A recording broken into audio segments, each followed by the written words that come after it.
ayudantes que manejan esto han salido. Muy bien. Vamos a comenzar primero con balance hídrico electrolítico. El paciente quirúrgico es fundamental que tenga un buen balance hidroelectrolítico. Ya vamos a ver más adelante que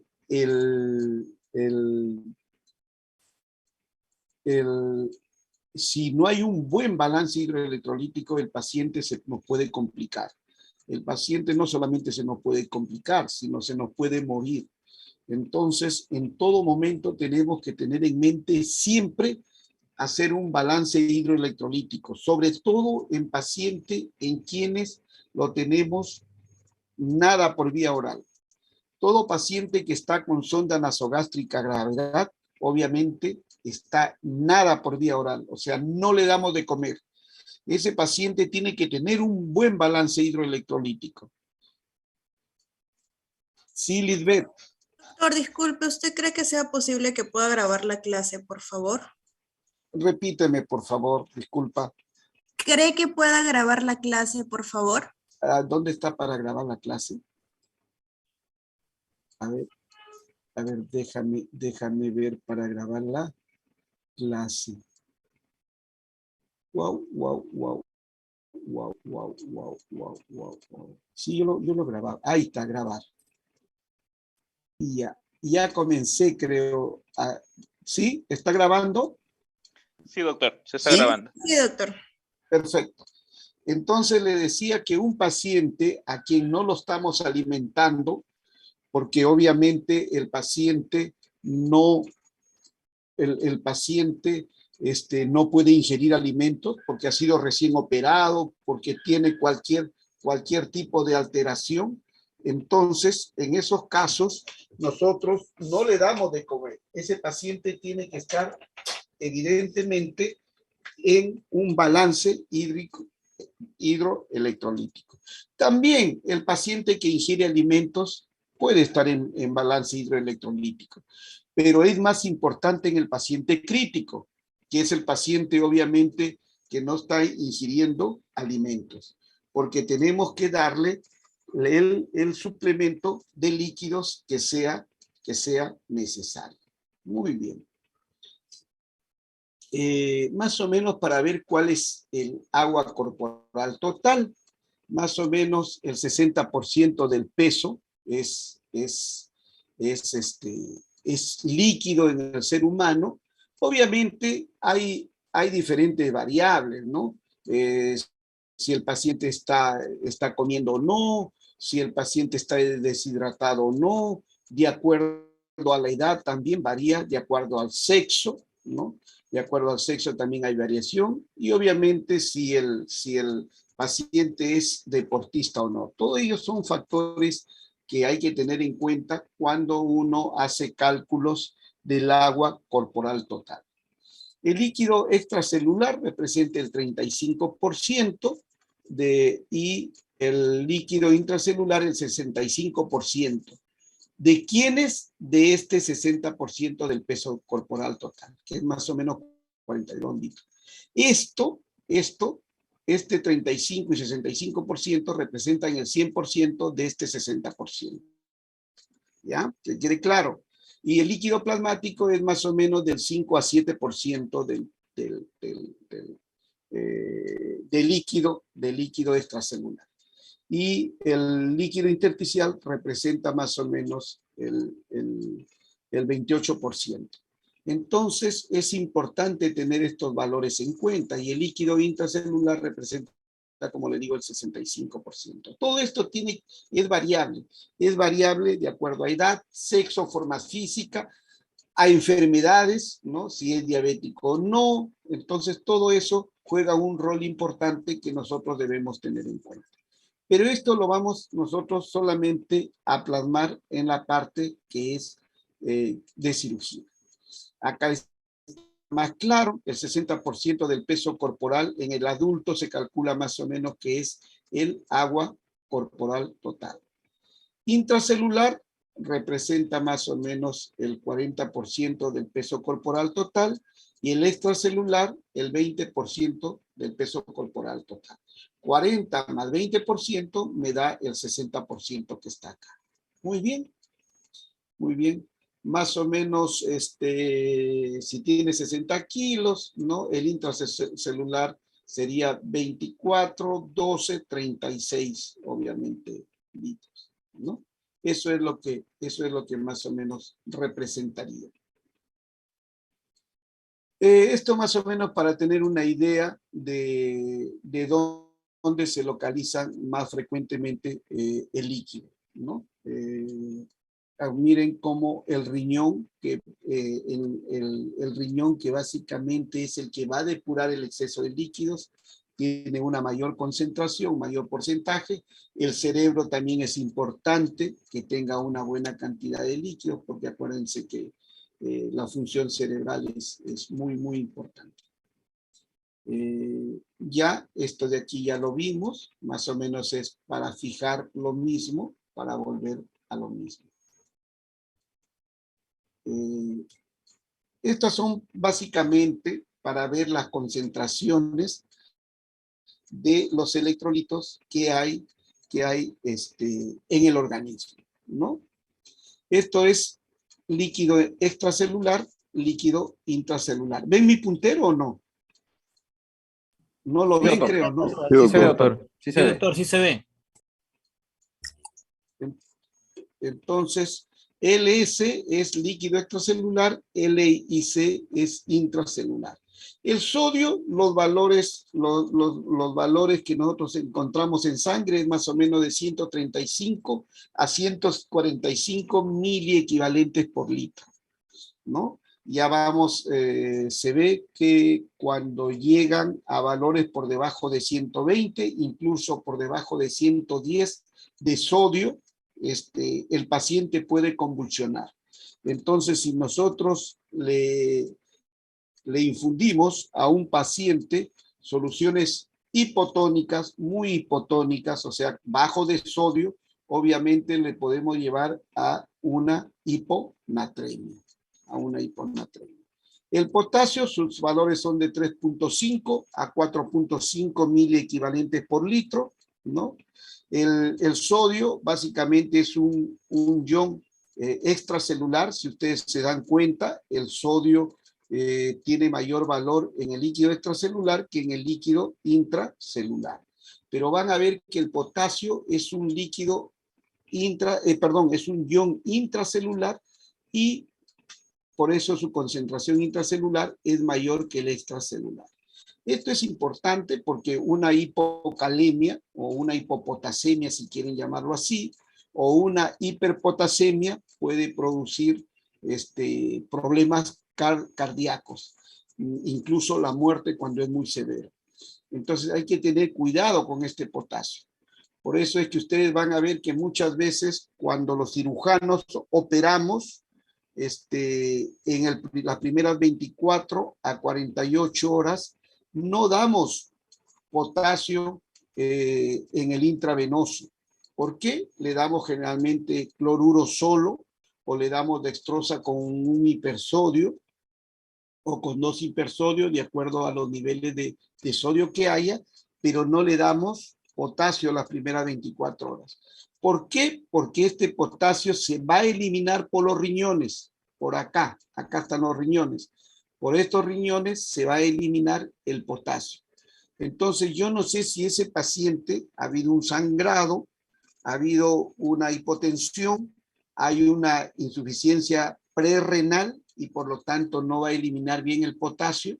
Por eso es que yo en el postoperatorio las primeras 24 horas no le doy, incluso 48 horas puedo darle líquidos endovenosos sin potasio. Acuérdense que el intracelular puede reponer un poco si es que hubiera baja de potasio, pero no le damos en el postoperatorio inmediato.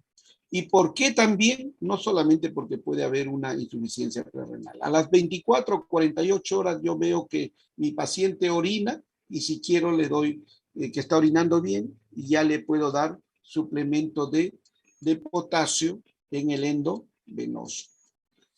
Sin embargo, hay que tener en cuenta que cuando uno opera también produce sangrado.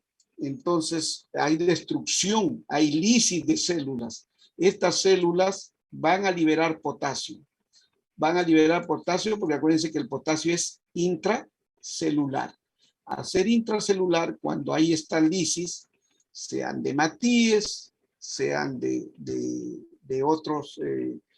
otras células, entonces a la sangre va a llegar potasio. Entonces yo no tengo la necesidad de reponerle potasio en un paciente postoperado, salvo que el paciente ya me hubiese llegado con hipocalemia, con 1.5, 1.8 de potasio y tenga que hacerle retos de potasio. Pero si no, como la gran mayoría de pacientes quirúrgicos, no necesitan darle suplemento de potasio. Sin embargo, sí sodio, porque como hay sangrado, obviamente puede el paciente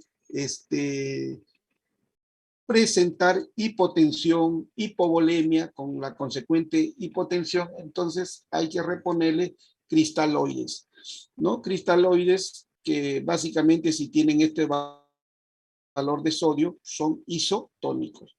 Ya. El cloro es de 90 a 100 miliequivalentes por litro. También, si ustedes se dan cuenta, es un ion extracelular. El calcio de 8 a 10 miliequivalentes por litro y el magnesio de 2.0 a 2.5 miliequivalentes por litro, que es otro de los iones intracelulares junto con el potasio. Y el bicarbonato, 24 miliequivalentes por litro en el extracelular. Muy bien, es importante entonces nosotros para poder hacer la reposición adecuada de líquidos. Para que vean, ¿no? Que del intravascular puede pasar al intersticio, ¿no?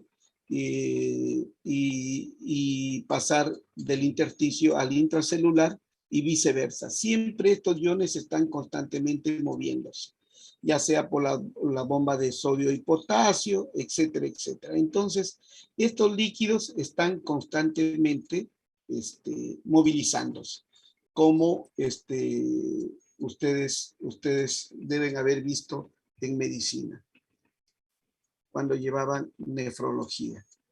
Muy bien.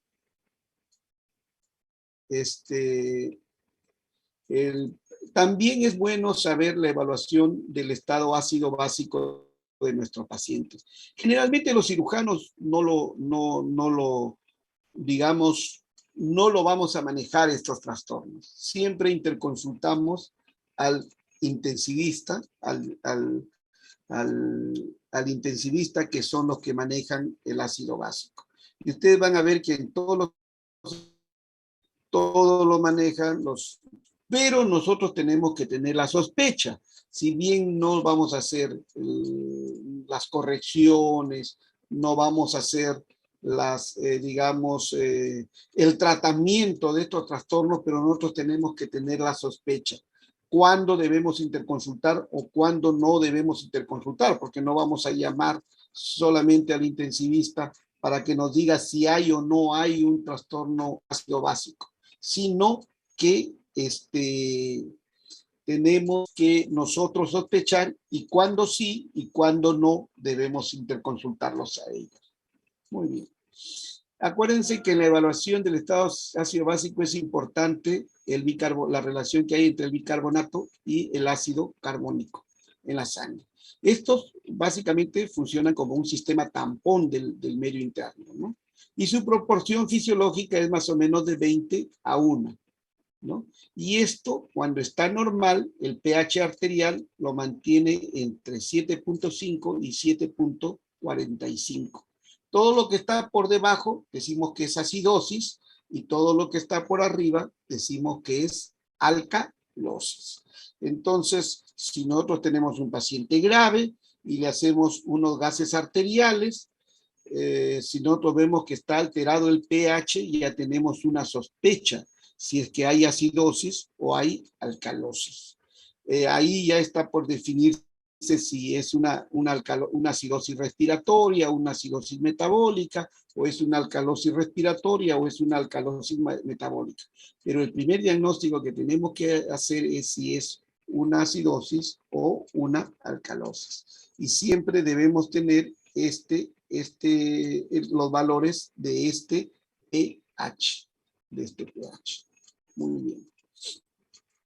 Muy bien. Y según eso, más o menos tener una idea, porque obviamente viene el intensivista, pero nosotros también tenemos que saber qué está ocurriendo con nuestros pacientes. Muy bien. Entonces ya le dije si hay incluso no es tan sencillo como muchas veces piensan. A veces hay acidosis mixtas, ¿no? Entonces, pero vamos a lo que normalmente casi siempre encontramos. Este es un cuadro sacado del Guyton, que es un libro que ustedes lo deben haber utilizado, libro de fisiología, donde vemos que la acidosis respiratoria, lo característico es, como ya vimos, al ser acidosis, el pH está disminuido, está por debajo de 7.35. El PCO2 está alta. Al hacer una acidosis respiratoria significa que hay retención del CO2. El bicarbonato puede estar normal o puede estar alto. Está alto porque trata de compensar esta acidosis respiratoria, ¿no? Como le dije, se retiene el CO2 por los pulmones y los riñones tratan de retener este bicarbonato. Muy bien. La alcalosis respiratoria, como dice su nombre, alcalosis significa que el pH está aumentado. Como es respiratoria, obviamente el PCO2 está disminuido. Por ejemplo, en aquellos pacientes que hiperventilan, ¿no? El paciente que hiperventila comienza a respirar más frecuentemente de lo normal, comienza a respirar 25, 30 respiraciones por minuto. Obviamente se puede agotar ese paciente, pero comienza a barrer el CO2, comienza a eliminar el CO2, entonces entra en una alcalosis respiratoria. El bicarbonato obviamente está normal o está bajo. Está bajo porque el riñón trata de eliminarlo, tratando de compensar la alcalosis respiratoria.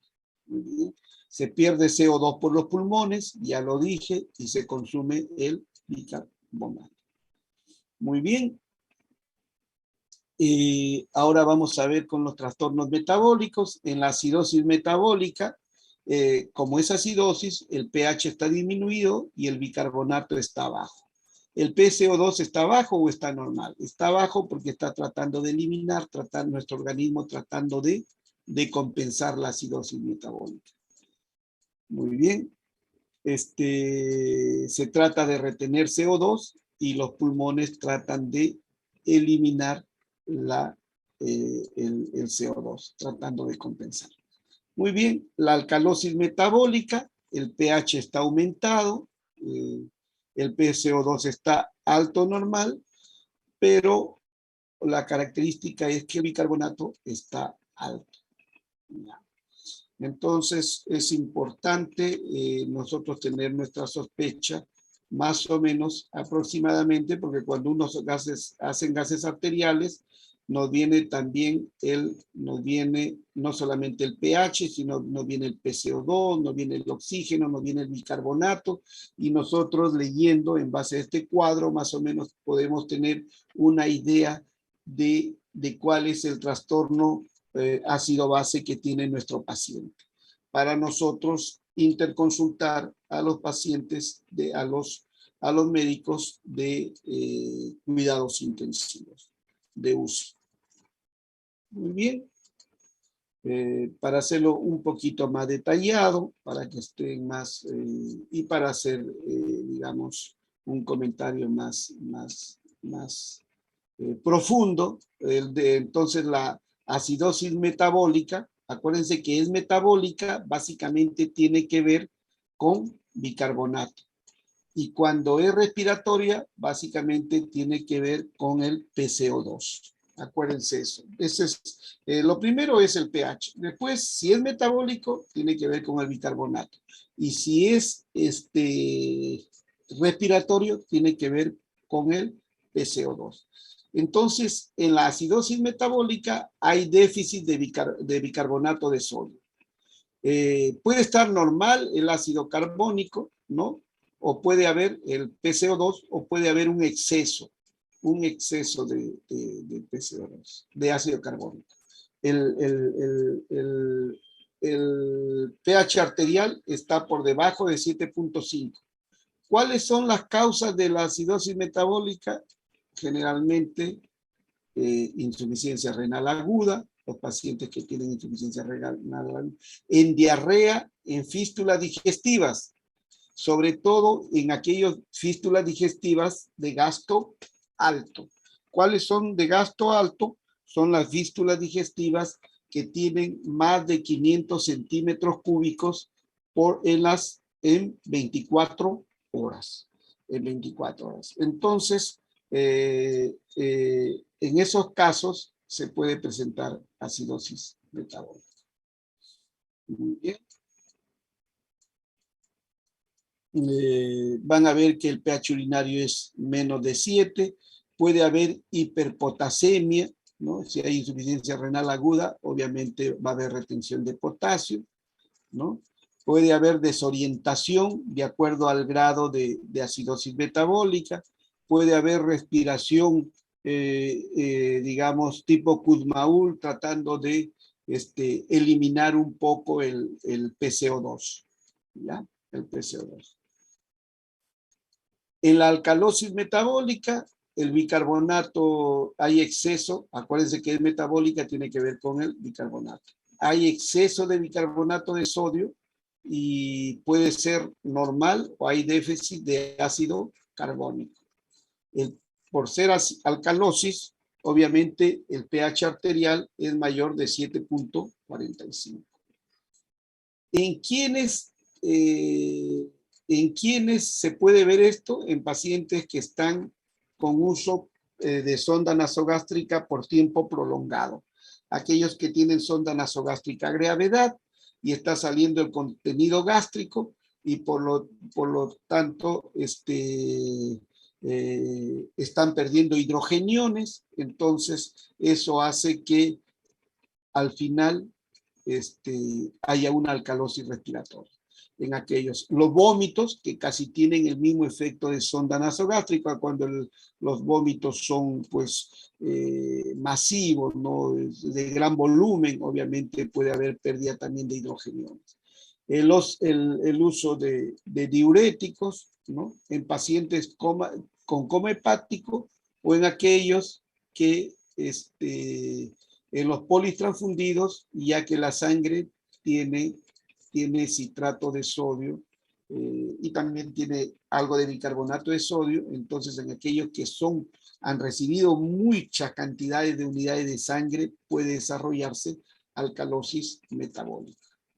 Muy bien, el pH urinario generalmente está entre 7 y 8. Lo contrario a la acidosis metabólica, donde había hiperpotasemia, en estos casos puede haber hipopotasemia. Y acuérdense que los usos de diuréticos no ahorradores de potasios como la furosemida puede producir hipopotasemia. Muy bien, de acuerdo a los niveles de alcalosis, puede el paciente estar en muy mal estado general. La acidosis respiratoria, cuando hay un exceso de ácido carbónico, y el bicarbonato de sodio puede estar normal o puede haber déficit. Como su nombre lo dice, acidosis significa que el pH de los gases arteriales está por debajo de 7.35. ¿Cuáles son las causas más frecuentes de estos? Es EPOC, asma, ¿no? obstrucción de las vías respiratorias, ¿no? Y deformidad de tórax. Obviamente, el EPOC, donde hay el paciente no puede exhalar la suficiente cantidad en la expiración del volumen respiratorio, obviamente hay una retención del ácido carbónico. En el asma lo mismo, obstrucción de las vías aéreas y las deformidades de tórax, sobre todo en aquellos que limitan un poco la función ventilatoria de la pared torácica, ¿no? Puede haber cianosis distal, ¿no?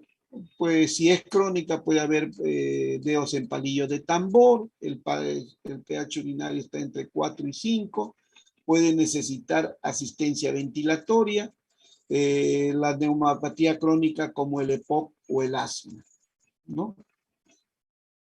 Y la alcalosis respiratoria, como su nombre lo dice, tiene que ver con la respiración. Entonces, alcalosis, hay déficit de ácido carbónico y el bicarbonato de sodio puede estar normal o puede estar elevado. Como su nombre lo dice, el pH arterial es mayor de 7.45. Causas: hiperventilación. El paciente que hiperventila barre el CO2 y eso condiciona a que haya una alcalosis respiratoria. Borra el ácido carbónico al hiperventilar y esto origina que haya una alcalosis respiratoria. Enfermedades pulmonares y en la anemia también se ve alcalosis respiratoria. ¿Por qué? Porque no se puede eliminar bien el ácido carbónico. Muy bien. Más o menos estas son algunas situaciones clínicas en las cuales hay trastornos ácido-base. No voy a ponerme a leer todo porque si no se me acaba la hora y hay que hacer otras revisiones. Pero más o menos acá tienen ustedes las diferentes causas que pueden. ¿Qué nos interesa a nosotros? A nosotros nos interesa la insuficiencia renal porque nuestro paciente puede tener insuficiencia renal, sea medicamentosa, sea prerrenal al inicio que se ha establecido. ¿Qué es lo que me interesa? Diarrea, porque los pacientes pueden producir diarrea, pueden cursar con diarrea los pacientes quirúrgicos, y el drenaje quirúrgico del intestino delgado. Todos ellos pueden producir acidosis metabólica, ya sea esto por una sonda nasogástrica, este drenaje quirúrgico, o por una yeyunostomía a gravedad, ¿no? Los demás ya son problemas médicos, ¿no? Los problemas respiratorios, básicamente para cirugía, las deformidades torácicas que nos pueden producir acidosis respiratoria, ¿no? La alcalosis, lo que nos interesa a los cirujanos es nuestros pacientes que pueden estar vomitando y nos pueden producir alcalosis metabólica. Aspiración de sonda nasogástrica, ¿de acuerdo? También, y básicamente eso. Lo que me interesa son las causas de origen quirúrgico, por favor. ¿Ya? Muy bien. Muy bien. Entonces, acá los drenajes quirúrgicos, acuérdense que son, por ejemplo, los drenajes de yeyuno, por ejemplo, de yeyuno, que es diferente en la alcalosis metabólica, donde el drenaje por sonda nasogástrica es la que va a perder hidrogeniones y nos puede llevar a alcalosis metabólica. Muy bien. Muy bien. Incluso hay drenajes quirúrgicos que tienen que ver incluso con el páncreas también, con el páncreas, que lo vamos a ver más adelante cuando revisemos la parte de páncreas, trastornos pancreáticos. Muy bien, esto más o menos es una idea de lo que ya hemos revisado, no me voy a retener acá, es un resumen de lo que acabamos de ver ahorita.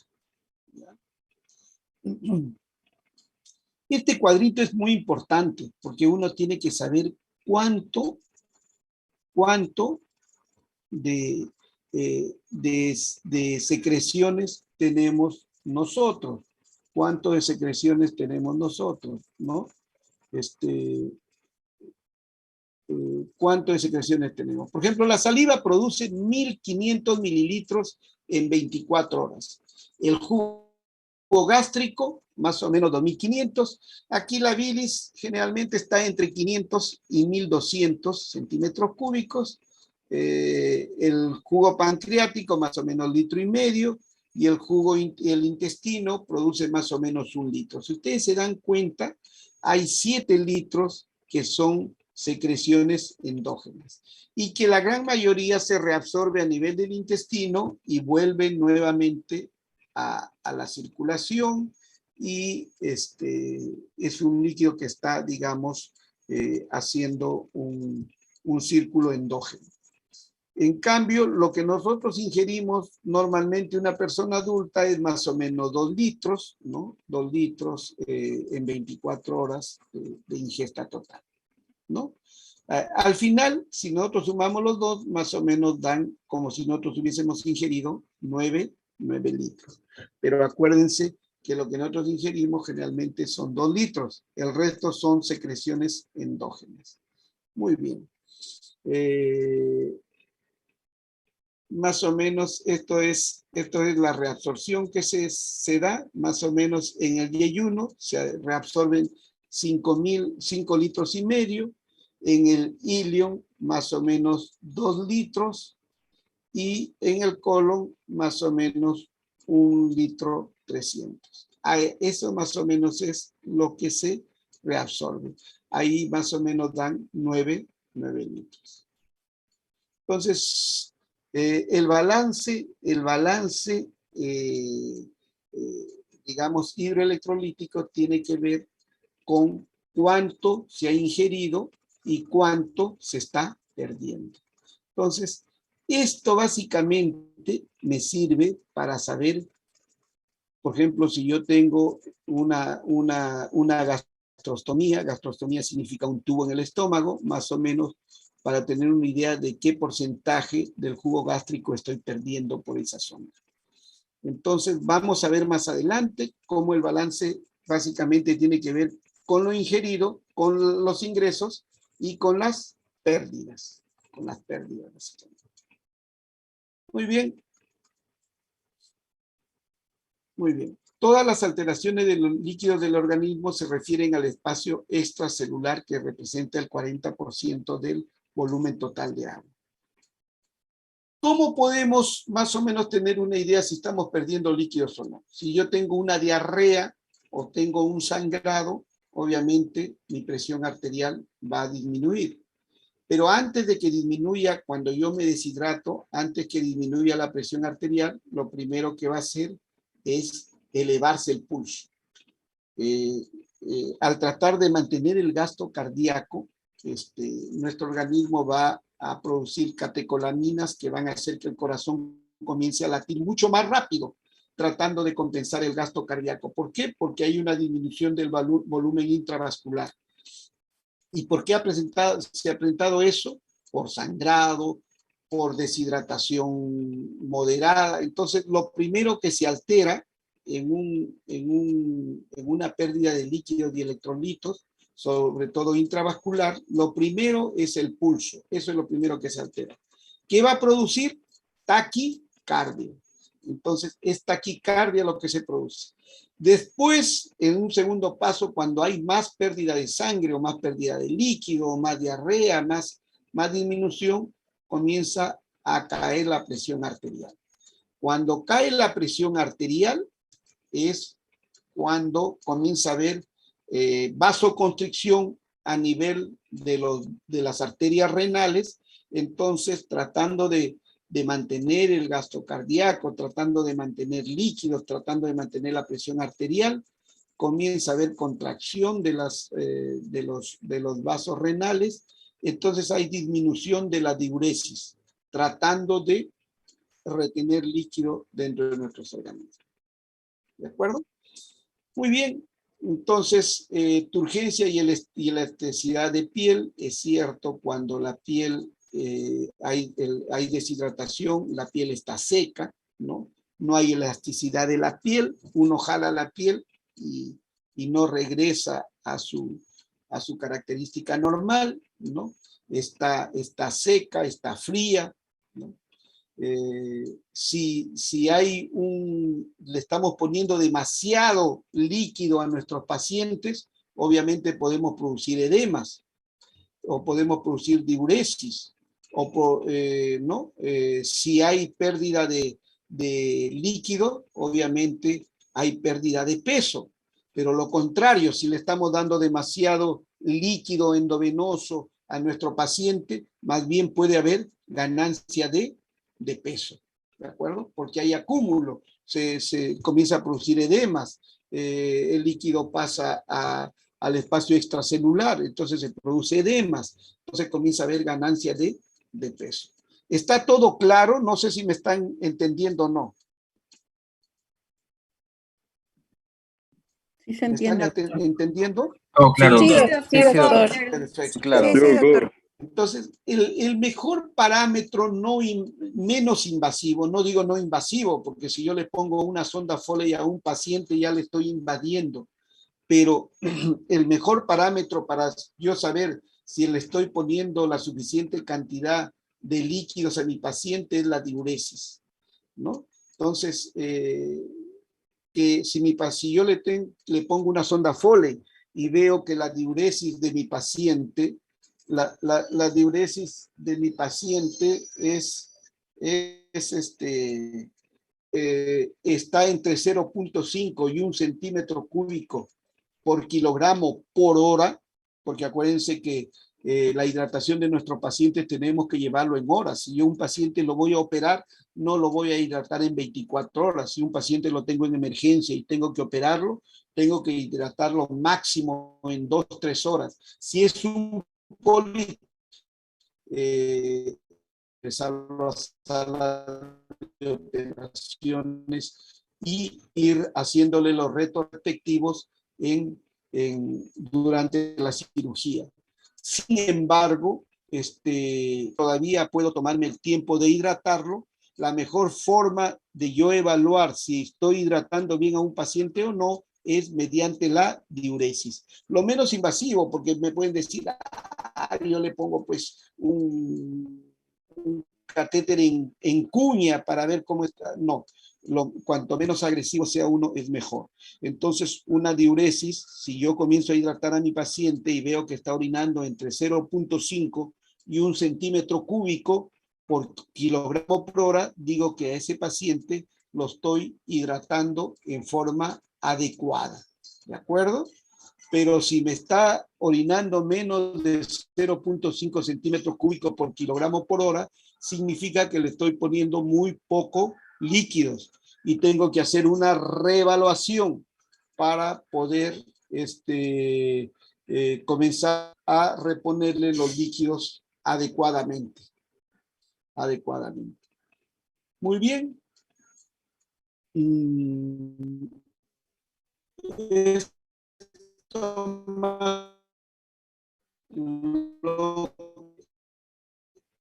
Sal.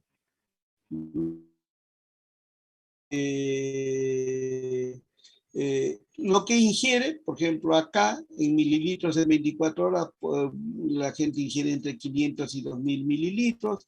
Agua en alimentos, generalmente las aguas en 24 horas.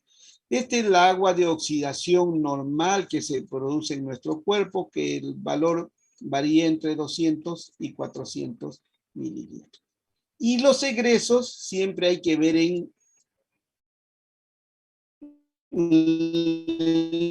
depresiones, que más o menos el promedio es 200 en 500, en piel más o menos 500. El riñón, obviamente el volumen urinario es fácil de calcular,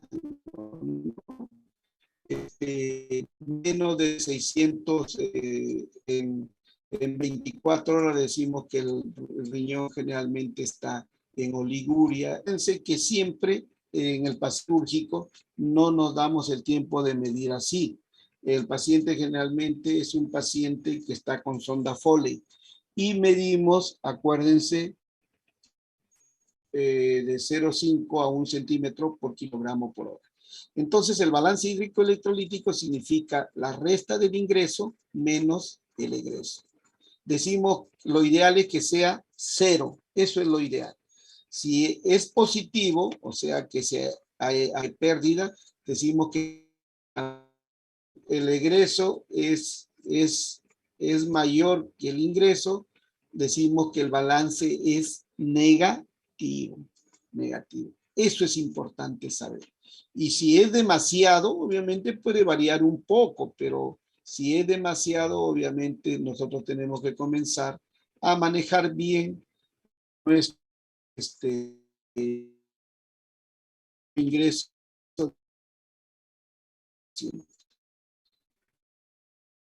Si es que es muy positivo, o en aumentarle si es que el balance es negativo. También hay que acuérdense que las pérdidas insensibles. Las pérdidas insensibles tienen que ver básicamente con la evaporación de la piel, ¿no? Y con la de los pulmones. Simplemente son orina y sudor. Y fiebre. El sudor es importante porque si el paciente está sudando, obviamente está perdiendo líquido. Entonces, estas son pérdidas que son calculadas, y estas son pérdidas que son medibles. Estas las podemos medir cuánto de aire orina, cuánto de para pérdidas insensibles, los que las pérdidas son las que nosotros evaluar, calcular y medir. Muy bien.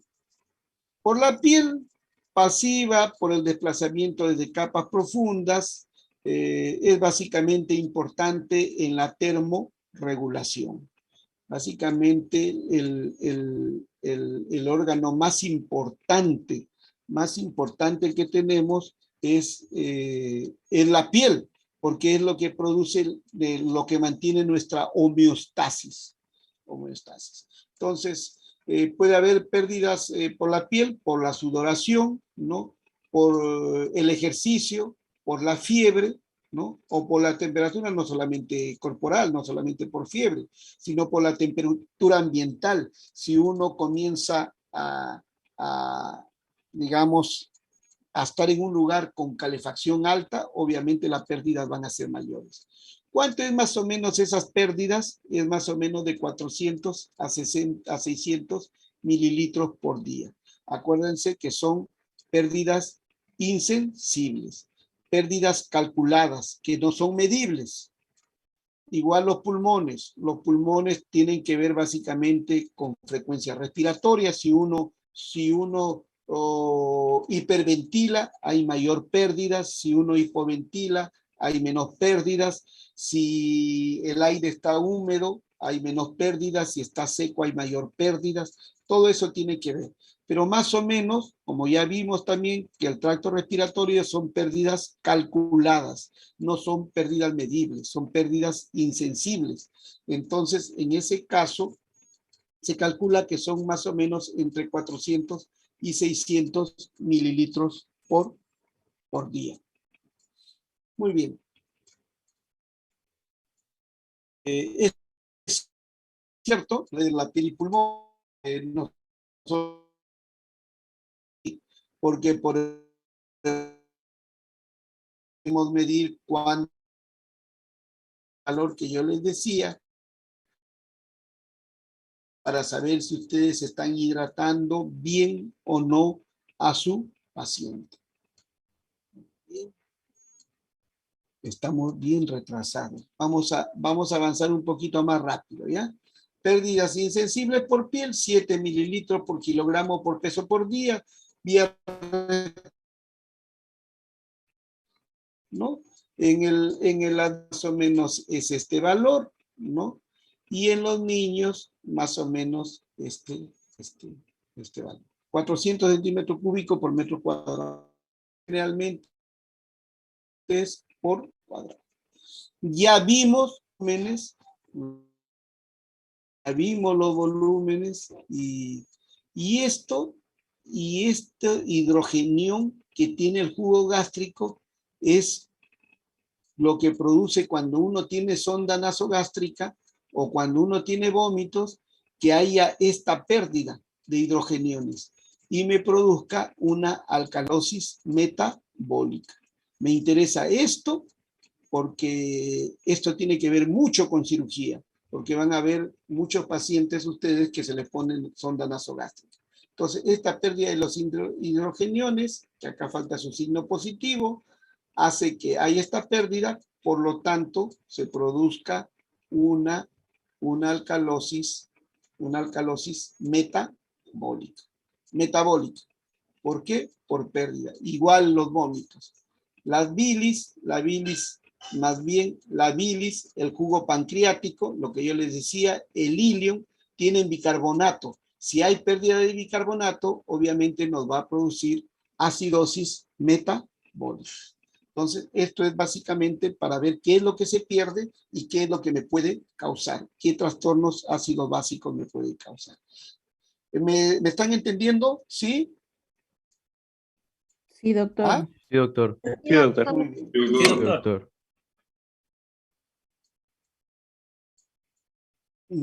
Muy bien. La ganancia, los ingresos tienen que ver con el agua exógena, lo que a uno toma o lo que a uno le ponen por la vena, ¿no? Son dos cosas. Y la endógena es la que se produce, la que nosotros producimos todos los días. ¿Cuál es lo que se produce todos los días? 5 centímetros cúbicos por kilogramo por básicamente, ¿ya? ¿Ya? Cuando hay una actividad, digamos, una actividad física media, más o menos estos ingresos varían entre 1.500 y 3.500 mililitros por día.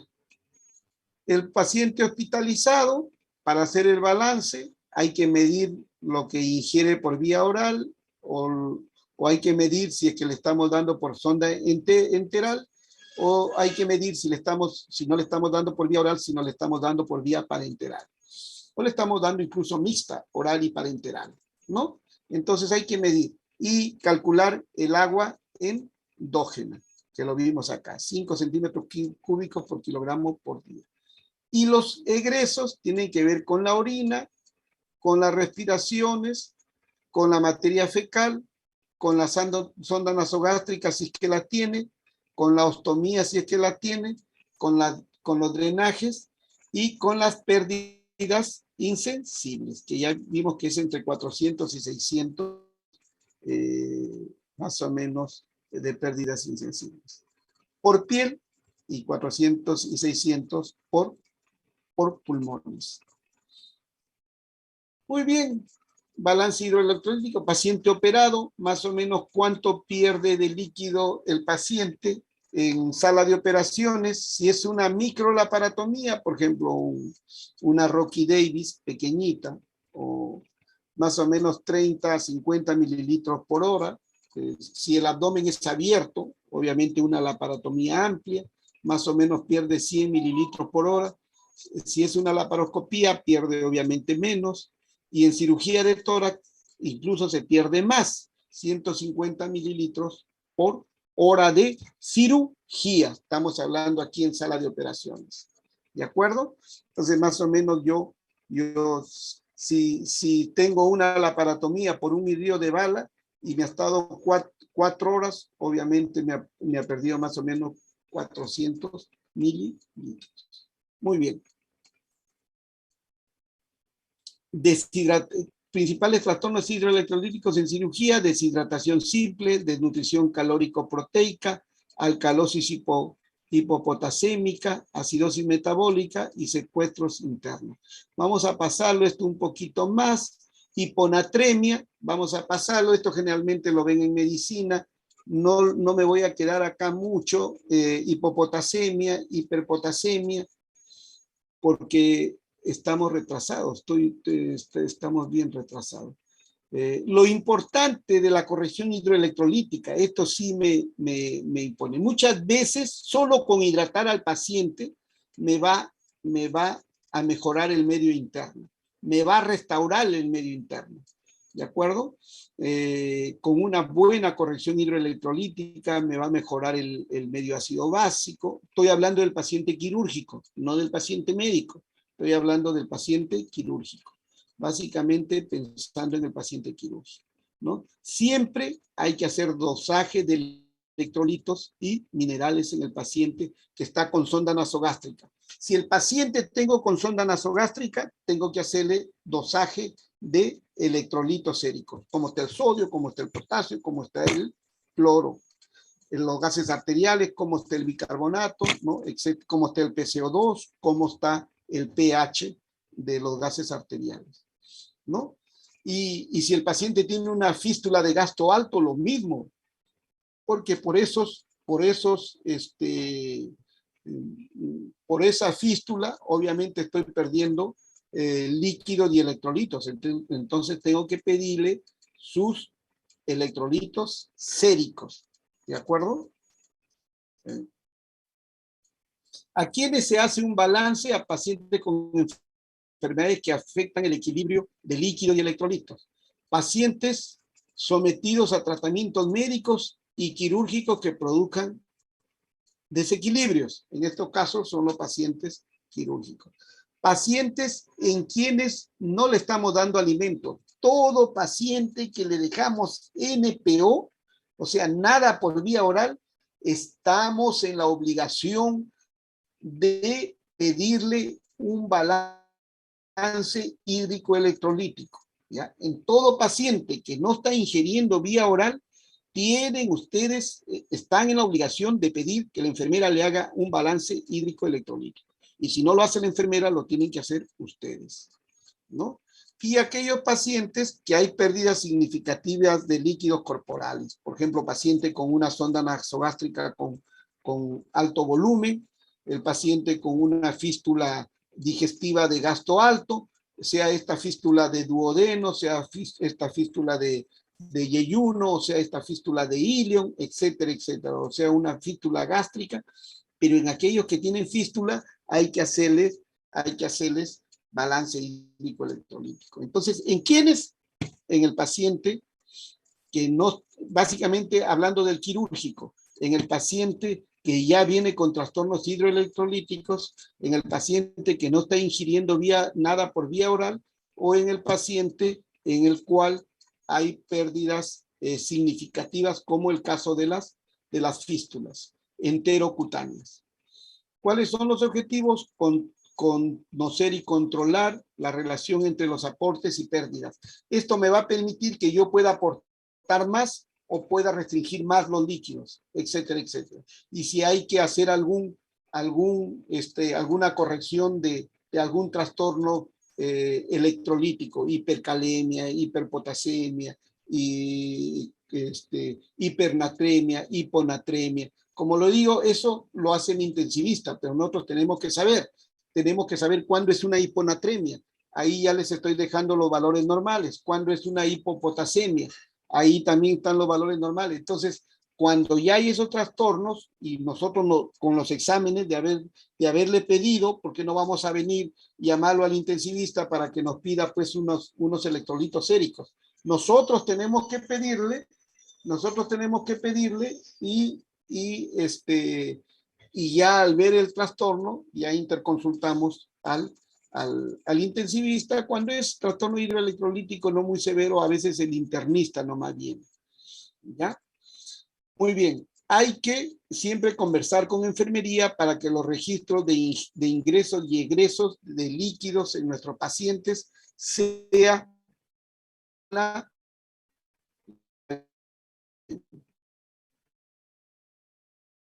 esto más o menos es para los requerimientos. Vamos a ver, esto más o menos es en niños, pero en adultos es 30 a 40 mililitros por kilogramo de peso. Esos son de agua, ¿ya? Y de sodio, 2 a 3 mil equivalentes por kilogramo por día, y de potasio, 1 a 2 mil equivalentes por kilogramo por día, y el de cloro, 3 mil equivalentes por kilogramo por día. Esto es importante. Ya en la práctica vamos a ver cómo cada 10 kilos cuánto de líquido le vamos a poner, los siguientes 20 kilos cuánto le vamos a poner, etcétera, etcétera. Eso lo vamos a ver ya en la práctica cuando tengamos la reunión práctica el día de mañana. Pero más o menos para que ustedes tengan en promedio, el adulto requiere entre 30 y 40 mililitros por kilogramo de peso. Muy bien. ¿Cuánto requeriría alguien que tiene 70 kilos? ¿Quién me puede decir?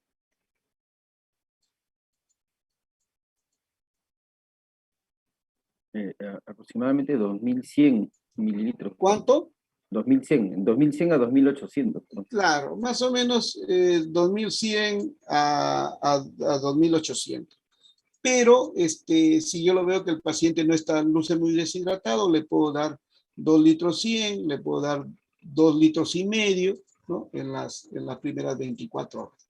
Ir evaluándolo poco a poco, ¿no? Pero más o menos es el rango, para que vean cómo es los requerimientos de líquido. Acuérdense de este valor, por favor, que puede ser pregunta de examen. Muy bien.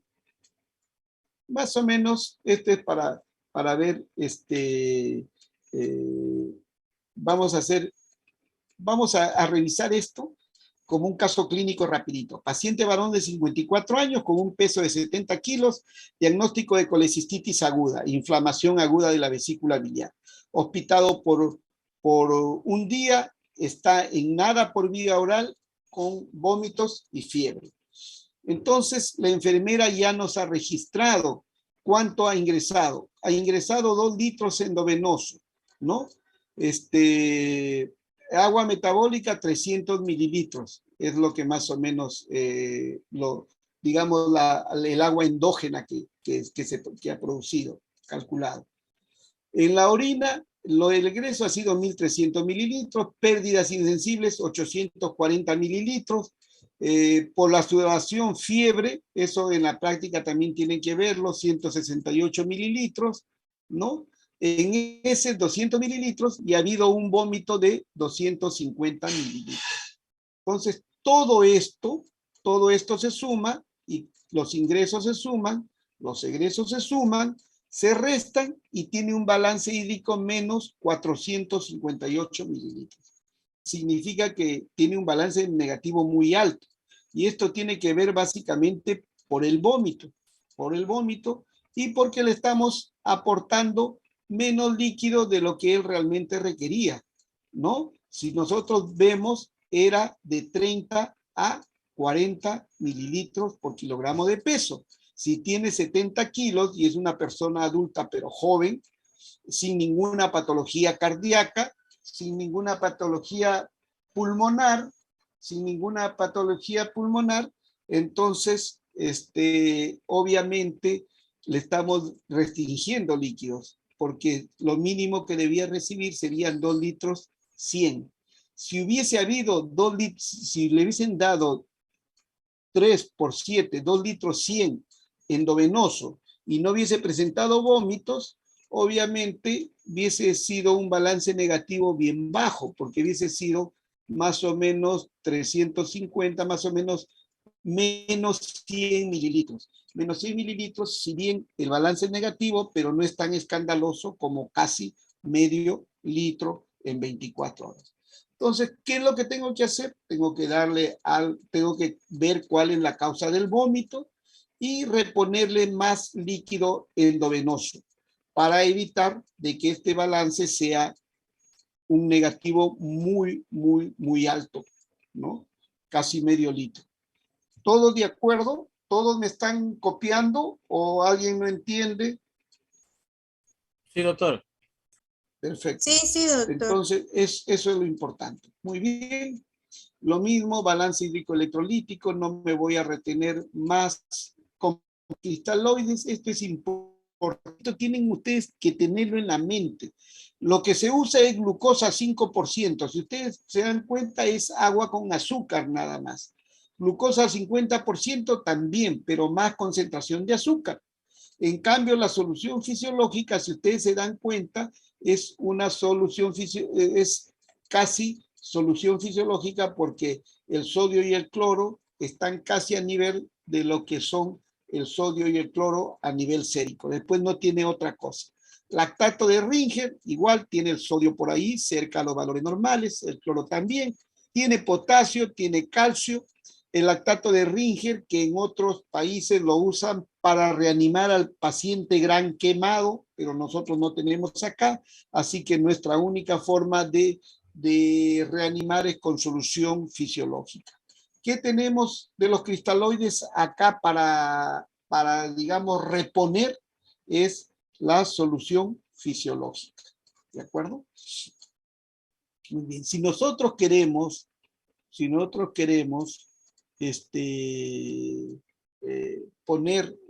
convertirlo, esta glucosa, casi a nivel fisiológico, tendríamos que ponerle dos hipersodios, que más o menos son 400 mililitros de cloruro de sodio al 20%. Pero a veces al paciente no le ponemos solución isotónica.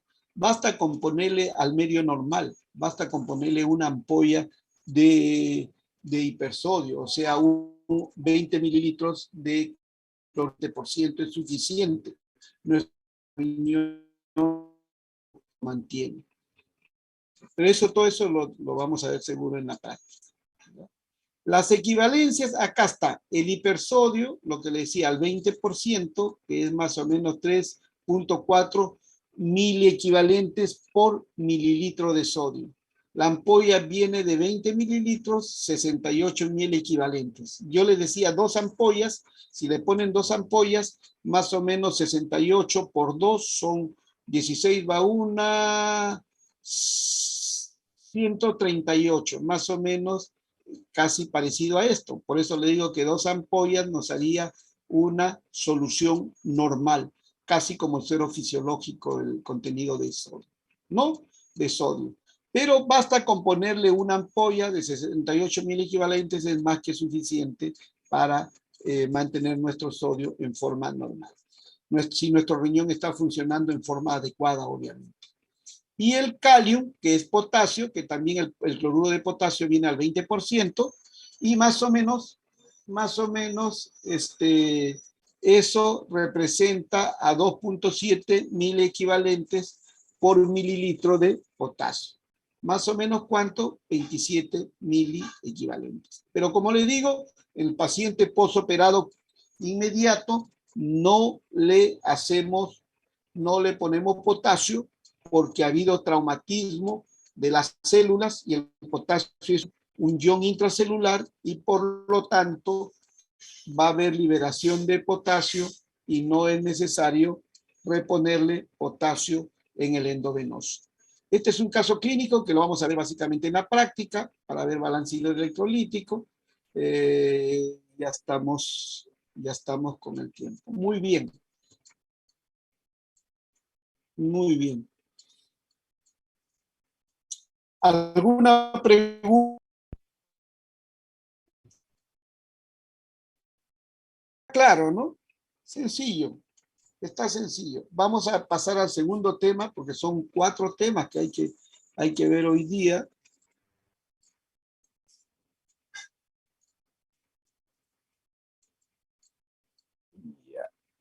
Y el segundo tema...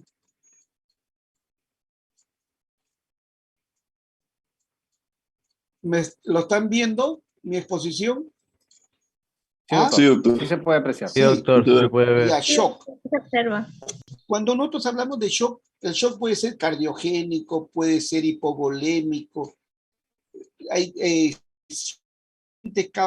Un shock, el shock puede ser incluso de 2 causas a la vez, ¿no? Entonces, es importante, lo que nos interesa es el shock hipovolémico y el shock séptico, que son básicamente. El shock cardiogénico tiene que ver con el de medicina. Aunque en sepsis también puede haber shock cardiogénico superpuesto. pero eso lo vamos a ver rapidito acá. Son 92 diapositivas, así que no las vamos a ver todas porque estamos realmente, tenemos ahorita prácticamente 45 minutos nomás para terminar. Entonces, la definición de shock es un trastorno complejo del flujo sanguíneo que se caracteriza por una reducción de la perfusión de los tejidos. Eso es lo importante, que hay una reducción de la perfusión de los tejidos a nivel generalizado. ¿Y eso qué hace? Que haya disminución del aporte de oxígeno y de nutrientes, que por lo cual no hay un buen, digamos, un buen aporte de oxígeno y de nutrientes a los tejidos de nuestro organismo. Bien, más o menos tiene que ver el aporte de oxígeno, ¿no? Tiene que ver con el contenido arterial, gasto cardíaco. Lo importante es mantener el gasto cardíaco, que tiene el gasto cardíaco, ¿en qué está relacionado? Al volumen de latido y a la frecuencia cardíaca. O sea, cuánto de volumen expulsa el corazón y cuánto de frecuencia cardíaca. Por eso le decía que en el paciente que tiene trastorno hemodinámico, como en el shock, aumenta la frecuencia cardíaca tratando de mantener el gasto cardíaco. Y llega un momento en que aún así, y para mantener la presión arterial, y la presión arterial va a hacer que haya una buena perfusión a nivel de los tejidos. Pero va a llegar un momento en que ni siquiera esto va a ser suficiente para poder mantener la presión arterial y el paciente va a entrar en shock. Muy bien. Mecanismo fisiopatológico del shock y perfusión de los, hay mecanismos compensatorios, obviamente nos va a llevar a hipoxemia tisular. Estos mecanismos compensatorios obviamente van a ser sobrepasados cuando el shock se vuelva mucho más severo, incluso en algún momento refractario, y el aumento de la frecuencia cardíaca, etcétera, etcétera, no van a ser suficientes para compensar el shock. Al haber poco aporte de oxígeno, porque hay disminución de la perfusión a nivel de oxígeno, entonces se convierte en un metabolismo anaerobio que nos va a llevar a una acidosis, que nos va a llevar a una disfunción de los tejidos y que nos va a conllevar, por lo tanto, a una falla orgánica. Y estas son las respuestas compensatorias: aumento de la actividad, que es la que hace que el corazón rápidamente, en respuesta a la hipotensión, captado por los receptores, los vasoreceptores que están a nivel carotidio y a nivel aórtico. ¿Qué hace? Que se aumente la secreción de catecolaminas, como le dije hace rato, les hablaba de eso. Esas catecolaminas van a hacer que haya una disminución haya disminución digamos, del diámetro vascular, una vasoconstricción. Esto va a permitir de que se mantenga la presión arterial y va a haber una taquicardia, ¿no? Y aumento del gasto cardíaco, tratando de compensar. Muy bien, la disminución de la presión intraauricular durante la hipovolemia da como resultado una disminución del estímulo y disminuye la actividad eferente de los receptores que ya hemos mencionado anteriormente. Va a haber un aumento de la secreción de la hormona antidiurética, ¿no? Y va a haber una vasoconstricción renal, como ya les dije también anteriormente, tratando de que uno no pierda líquido por orina, ya que falta realmente líquidos para mantener el gasto cardíaco. Entonces, la hormona antidiurética hace que se orine menos y la vasoconstricción renal contribuye también a eso, ¿no? Y al final, la activación del eje renina-angiotensina, produciéndose retención de sodio y agua. Por lo mismo, tratando de compensar el boletín. Muy bien, lo mismo que antes. Los órganos más afectados son el cerebro. Acuérdense que el cerebro es importante la perfusión, si no vamos a ver un paciente ansioso, luego conforme aumenta el shock, llega a la confusión, al estupor, incluso al coma. Taquicardia, cuando ya no puede compensar la taquicardia, ya llega al final la bradicardia. Los riñones, por la hormona antidiurética y por la constricción de los vasos, primero hay una disminución del volumen urinario y después incluso llega a la anuria, tratando de el intravascular. Hay menos perfusión a nivel renal que llega a la anuria, ¿no? Y al daño renal, obviamente, a la insuficiencia renal. Por eso van a ver que los pacientes con shock muchas veces producen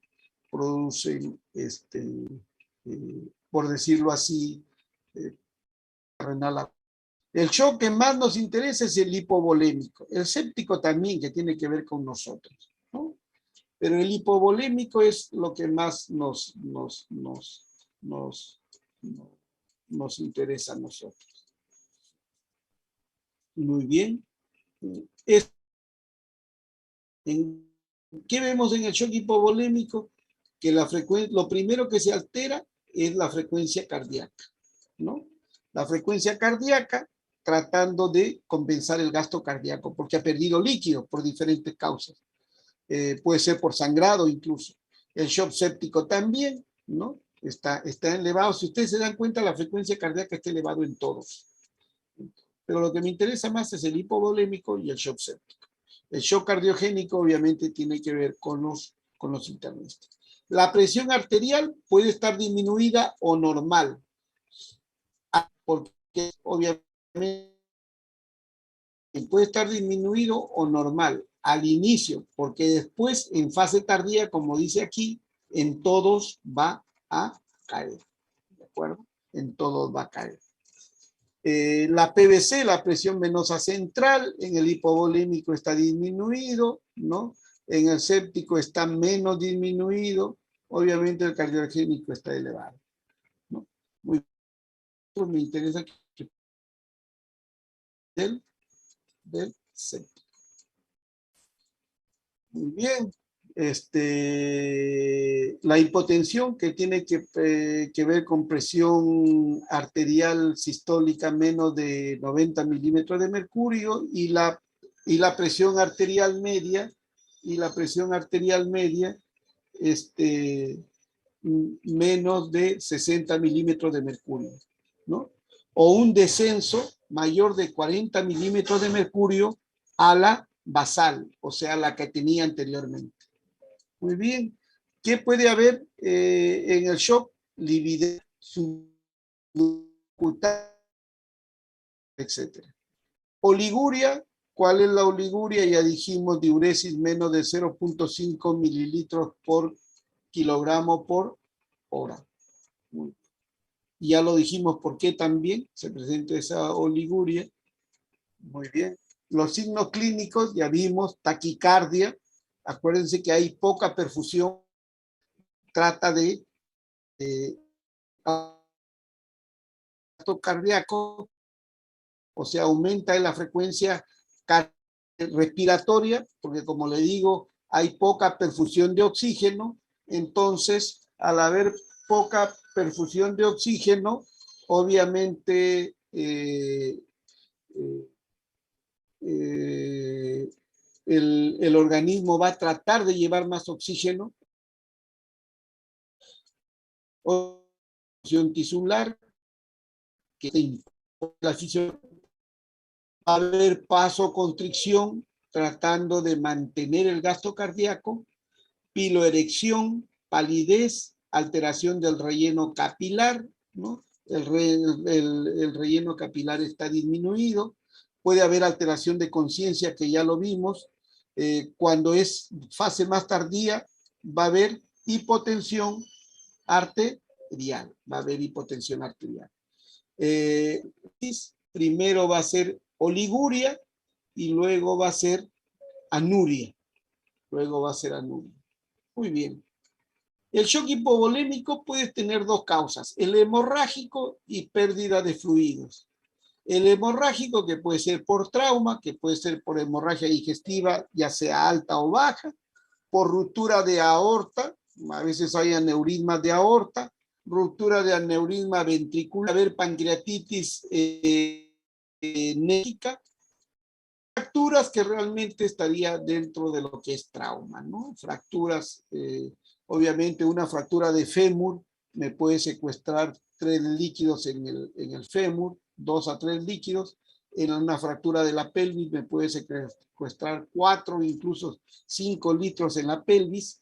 Entonces, tiene que ver con la hemorragia. Y pérdida de fluidos, que también produce shock hipovolémico, que básicamente es diarrea, vómitos, golpe de calor, grandes quemados, ¿no? Grandes quemados también puede producir shock hipovolémico. Acuérdense que la piel no va a cumplir con la función de lo que es digamos, la protección de la homeostasis, ¿no? Terceros espacios, como en obstrucción intestinal, pancreatitis y cirrosis. En aquellos que hay, por ejemplo, fístulas gastrointestinales de gasto alto, también si es muy abundante y no está bien repuesto, obviamente no puede producir shock hipovolémico. Muy bien. Hay disminución del retorno venoso, obviamente, por la vasoconstricción que hay. Shock hipovolémico, que a mí me interesa el shock hipovolémico, ¿no? El shock hipovolémico, este es otro cuadro que ustedes quiero que lo tengan muy claro, porque esto tiene que ver con el shock hipovolémico. Los cirujanos, cuando hay en trauma lo que se llama la hora de oro. Si nosotros no actuamos en forma adecuada en esta hora de oro, obviamente vamos a perder a nuestros pacientes. Cuando nuestros pacientes entran en esta triada de la muerte, prácticamente ya no podemos hacer nada por ellos. Un paciente que vino sangrado por un traumatismo, con un sangrado importante, y nosotros no repusimos sangre, no repusimos factores de coagulación, no lo operamos, no paramos el sangrado en forma temprana, el paciente entra en esto. En hipotermia, por el paciente debe ser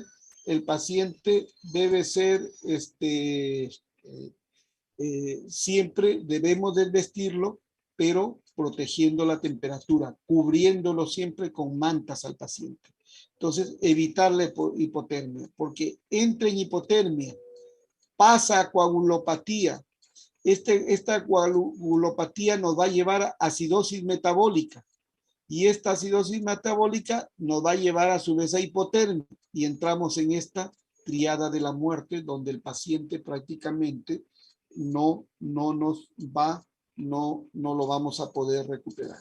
No lo vamos a recuperar. Este es un shock hipovolémico muy bonito. Esto quiero que lo sepan bien, porque les va a ayudar muy claro. Este es sacado del ATLS. El ATLS es Advanced Trauma Life Support, que es básicamente lo que debemos dominar todos los médicos, no solamente los cirujanos. Clase 1, 2, 3 y 4, más o menos la pérdida de sangre hasta 750 mililitros, que representa el 15% de volumen perdido. El pulso generalmente está casi normal, menos de 100, ¿no? Casi normal, no digo normal porque acuérdense que no es hasta 90. La frecuencia respiratoria está de 14 a 20, que es normal. El flujo urinario 30 o más, que diríamos que está en lo normal, ¿no? Está ligeramente ansioso el paciente. Y su tratamiento básicamente son reponerle cristaloides. ¿Cuáles son los cristaloides? Nosotros no reponemos un paciente hipovolémico con dextrosa al 5%, 50%. Nosotros reponemos en los pacientes, sea con cloruro de sodio o con lactato de Ringer. En este caso, acá en el Perú, usamos cloruro de sodio. Entonces, esta es la clase 1. El paciente que llega a shock trauma y que más o menos ha perdido estos 750 mililitros, que representa más o menos hasta 15% del volumen sanguíneo. Su pulso es casi normal, ¿no? Su presión arterial normal, casi todo normal, frecuencia respiratoria y su función es con cristaloides, ¿no? La clase 2, que ellos lo consideran que es más o menos entre 750 y 1500 mililitros, que representa una pérdida del 15 al 30%, y hay taquicardia, frecuencia cardíaca mayor de 100, la presión arterial está normal, el llenado capilar ya está disminuido. Mucha gente está esperando si es hecho actuar, algo importante. Y hay taquicardia, ya lo tengo en clase 2, aunque su presión esté normal. O sea, su pérdida ha sido entre 750 y 1500 mililitros. No esperemos entrar a esta triada y ya no podamos hacer nada por nuestros pacientes. Tenemos que actuar. La frecuencia respiratoria hay un poquito de polimnia, una polimnia. La orina ya hay disminución, puede haber oliguria, el paciente ya no está ligeramente ansioso, sino está ansioso. Y la reposición también es con cristaloides. Ahí tenemos que reponer cristaloides. La clase 3 y 4, que ya son pacientes graves, que están a punto de entrar acá. Entonces, su sangrado es de 1500 a 2000 mililitros y en clase 4 mayor de 2000 mililitros. Aquí la pérdida sanguínea es importantísima, si ustedes se dan cuenta. Los pulsos en clase 3 están mayor de 120, en clase 4 mayor de 140. La presión arterial, el paciente está chocado, obviamente, la presión arterial está disminuida, el llenado capilar disminuido, básicamente hay oliguria, ¿no? Hay una oliguria, la frecuencia respiratoria está elevada, ¿no? Incluso puede llegar a anuria en algunos casos en la clase 4. El paciente ya está confuso y en la clase 4 está letárgico. En estos dos, el manejo es cristaloides y sangre. Cristaloides y sangre. Acuérdense que en la clase 3 y 4 el manejo es cristaloides y sangre. Muy bien. Este cuadro quiero que lo dominen. Muy bien. Vamos a avanzar. Shock hipovolémico, ya dijimos, la pérdida puede ser por sangrado o por pérdidas gastrointestinales como vómitos, diarrea y fístulas, ¿no? Básicamente eso. Shock obstructivo no me interesa porque tiene que ver básicamente con problemas cardíacos, que tiene que ver básicamente con lo que es medicina. ¿Ya? Muy bien. Yo creo que ahí nos quedamos para poder avanzar, con lo que es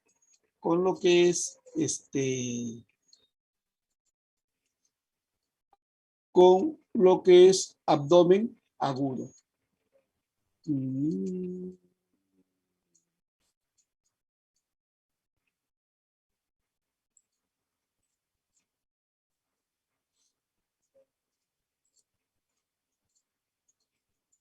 Muy bien. Me copian, ¿verdad? ¿Me están viendo? ¿Sí? Sí, sí, doctor. Perfecto. Sí, doctor. Abdomen agudo. Abdomen agudo es fundamental, porque el abdomen agudo, nosotros tenemos que definir si este paciente que viene con dolor abdominal agudo, que son generalmente dentro de las primeras 72 horas, queremos saber si ese paciente es quirúrgico o no. Eso es lo que nosotros tenemos que saber. Si el paciente es quirúrgico o no es quirúrgico. Medicina, cuando viene un paciente con dolor abdominal, nos va a decir nos va a tener muy en claro, nos va a preguntar, nos va a interconsultar para nosotros los cirujanos poder definir si ese paciente es o no es quirúrgico. Y nosotros tenemos que saber dar la respuesta. Muy bien. En Estados Unidos se estima que más o menos 7 millones de pacientes van al servicio de emergencia por presentar dolor abdominal. Se estima que más o menos el 50% de estos pacientes, ¿no?, requieren hospitalización. Y entre el 30 y 40% requieren cirugía. ¿De acuerdo? Cirugía. Entonces, eso es importante. Entonces, alto porcentaje de paciente que viene con dolor abdominal necesita hospitalizarse y un alto porcentaje necesita que el cirujano pueda operarlo para solucionarle su problema. Muy bien. Como el 90% de pacientes se diagnostican en forma errónea, o sea, hay un alto porcentaje, ¿no? Y esto, ¿qué va a originar? Que la mortalidad puede llegar al 10%, incluso puede llegar la mortalidad requería una cirugía de urgencia. Entonces, para que vean qué grande que es el problema y qué importante que es tener la sospecha diagnóstica para poder nosotros digamos, hacer un buen diagnóstico. Muy bien. El líquido peritoneal, más o menos viendo menos de 300 centímetros normales. Cuando van a hacer una ecografía, nosotros tenemos que más o menos decir cuánto de volumen de líquido está viendo el ecografista. Me dice, por ejemplo, tiene 1 litro. Obviamente ahí hay algo alterado. Entonces, yo quiero saber si ese líquido, tengo que comenzar a pensar, ¿ese líquido qué es? ¿Sangre? ¿Roto si era mujer? ¿Es pus? ¿Es una peritonitis que el paciente estuvo tomando analgésicos y pasaron los días hasta que hizo una peritonitis? ¿Qué es eso? ¿Bilis? ¿Es orina? ¿Fue un traumatismo? Es el líquido que está viendo ahí. Entonces uno tiene que comenzar a elucumbrar qué puede ser y comenzar a ver cuál es la clínica para poder llegar al diagnóstico. Pero lo importante es saber que no debe haber mucho líquido en cavidad, ¿no? Incluso los ecologistas nos dicen no de líquido. Más de una vez nos han dicho, un paciente que estaba chocado y nos dijeron, hay 3 litros en cavidad abdominal y entramos y no había ni una gota de sangre. Entonces, para que vean todo eso que se puede ver en una emergencia, en un abdomen agudo, es importante tener en cuenta. Y la experiencia es lo que les va a poder a ustedes hacer definir si el paciente que están evaluando es o no es quirúrgico, ¿no? Acuérdense que cuando hay una irritación peritoneal, siempre hay rebote positivo. Si hay irritación peritoneal y ustedes tocan en el flanco izquierdo, hay rebote positivo. En fosa ilíaca izquierda hay rebote positivo, significa que hay irritación peritoneal, puede ser diferentes causas, puede ser... ¿Qué irrita el peritoneo? Sangre, pus, orina, bilis, etcétera, etcétera, cualquier sustancia extraña. Puede ser un divertículo ahí, del colon izquierdo, que está inflamado y me está irritando el peritoneo, y se comporta como una apendicitis del lado derecho, con dolor, resistencia muscular y rebote positivo. Igualito en el apéndice en el lado derecho. ¿De acuerdo? Entonces es importante siempre, si ustedes no sospechan una patología, nunca la van a diagnosticar. Si es patología, es probable que lleguen al diagnóstico. Este líquido generalmente es surfactante. Este surfactante permite que la víscera se pueda movilizar dentro del abdomen, ¿no? Los intestinos puedan reptar sin friccionarse, sin lesionarse la serosa, ¿no? Y sin producir dolor también. Imagínense que raspar para eso. Entonces, ese surfactante que hay ahí, ese líquido que se produce dentro del peritoneo, permite que nuestras vísceras se deslicen entre sí o se deslicen contra el peritoneo sin friccionarse, sin lesionarse, sin rasparse, ¿de acuerdo? El peritoneo más o menos mide 1.5 a 2 metros cuadrados. Muy bien, por su extensión pueden ser, el abdomen agudo puede ser localizadas o generalizadas, ¿no? El abdomen agudo, localizadas, por ejemplo, en la apendicitis aguda, en fosa ilíaca derecha. Por ejemplo, en diverticulitis del colon izquierdo, del sigmoides. Por ejemplo, dolor en fosa ilíaca izquierda o en el flanco izquierdo, son localizadas. Generalizadas, obviamente, cuando hay peritonitis, cuando hay un derrame de orina, un traumatismo de vejiga y la orina salió, entonces irrita todo el peritoneo, ¿no? Cuando ya la diverticulitis se perforó y hizo una peritonitis generalizada, o de igual manera el apéndice se perforó, hizo una peritonitis generalizada, entonces el dolor se vuelve también difuso. Entonces toda peritonitis, el dolor es difuso. La apendicitis, la pancreatitis, son pesados. Una vez que se complican y el contenido va a toda la cavidad, se convierten en generalizadas y el dolor es difuso. Por su agente causal, uno es por su extensión, la otra clasificación es por su agente causal. Sépticas, por ejemplo, bacterias en general de la flora gastrointestinal, gram negativas, como la E. coli, la Klebsiella, Proteus, o anaerobios como, perdón un ratito. Chicho, te llamo porque estoy dictando una clase, oh, hermano. ¿Ya? Y ya, hermanito, te llamo. El ginecólogo de mi hospital. Discúlpenme, pero es el ginecólogo de mi hospital. A veces quieren consultarme algún caso clínico y ya lo veré, que me esperen. Séptica, entonces, acuérdense, siempre, cuanto más se aleja, cuanto más se acerca al ano, aerobios.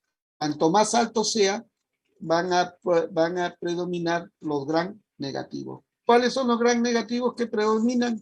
E. coli a la cabeza, le sigue Klebsiella, le sigue Proteus.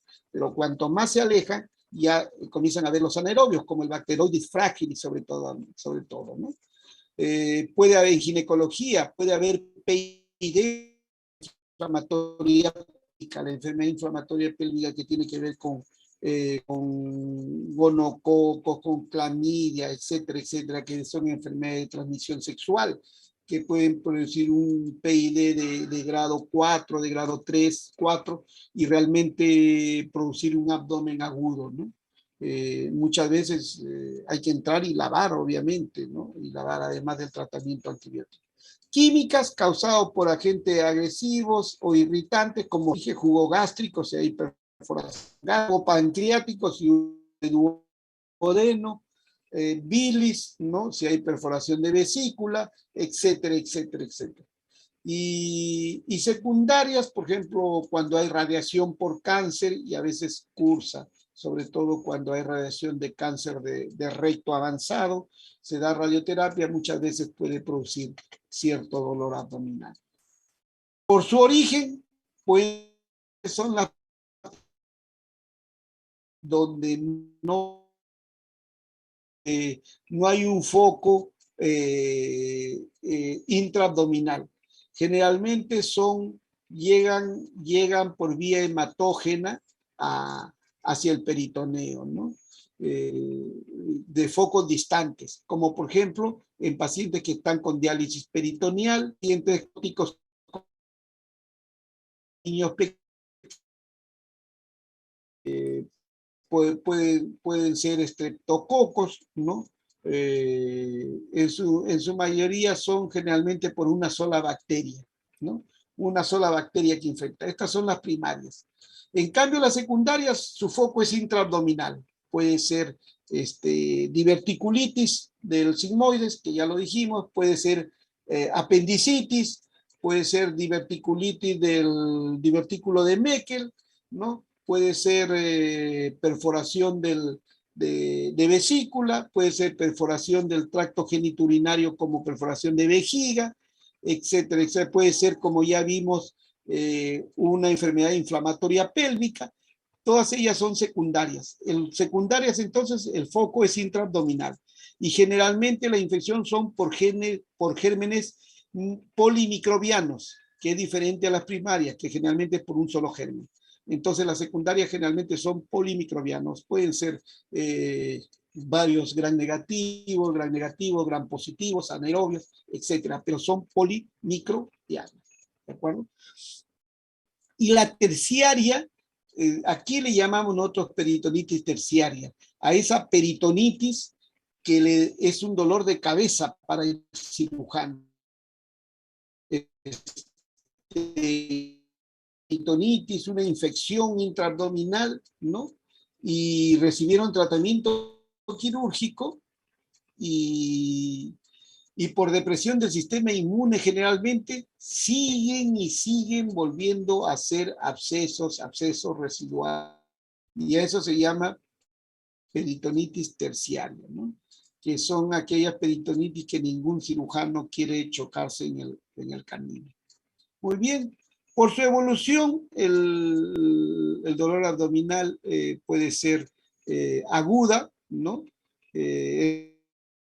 Infecciosas o crónicas, que muchas veces puede ser tuberculosis, granulomatosas, incluso enfermedades inflamatorias intestinales, Crohn, funcionales muchas veces, ¿de acuerdo? Entonces, es importante. Es importante saber la localización para saber más o menos dónde le duele y qué órganos están comprometidos. Hipocondrio derecho, tengo hígado, tengo vesícula biliar, tengo parte de la vía biliar, puede estar parte del duodeno, en epigastrio está el estómago, está el páncreas, parte del duodeno, ¿de acuerdo? El páncreas que es retroperitoneal, índice quirúrgico en el mundo, ¿no? Acá que puede haber diverticulitis, ¿no? Acá embarazo ectópico, enfermedad inflamatoria pélvica o un folículo ovárico roto. Alguna vez me he encontrado yo 2 litros de gente chocada, que tuve que poner puntos. En esa época no había ginecólogo como ahora tenemos ya felizmente ginecólogo. Entonces es importante que ustedes sepan dónde está localizado cada órgano para tener una idea, una sospecha clínica de qué es lo que puede ser. Cierto que la caja alguna vez opera una apendicitis aguda, sino una pancreatitis. Entonces, cuando hagamos la parte práctica vamos a discutir sobre diagnósticos diferenciales y vamos a ver que en abdomen agudo prácticamente el diagnóstico diferencial, cualquier órgano de la cavidad abdominal puede semejar cualquier patología. Eso es importantísimo saber, ¿no? Los gérmenes pueden invadir al peritoneo por 3 vías. Directa, que ya lo vimos, ¿no? Que es la peritonitis secundarias. Por vía sanguínea y linfática, que ya lo vimos, que son generalmente las peritonitis primarias. Muy bien. En cambio, la directa o terciaria. Muy bien. Evolución, la cavidad abdominal es una cavidad única y obviamente está en contacto todos los órganos. Entonces una peritonitis puede difundirse por cualquiera, sea pélvica o sea abdominal, sea inflamatoria de ginecología, me puede dar, la pus se puede difundir por todo el abdomen y darme una peritonitis. Una peritonitis. Muy bien. La anamnesis es fundamental. Caray. La peritonitis, la anamnesis es fundamental. Carlitos, te llamo en unos minutos, estoy ahorita, ¿te parece? Ya, Carlitos. Disculpen, pero todo el mundo, estoy choteando a todo el mundo, pero ya mejor lo llamo porque me siguen llamando. El dolor abdominal intenso, es importante. La anamnesis nos da el diagnóstico. Por ejemplo, un dolor.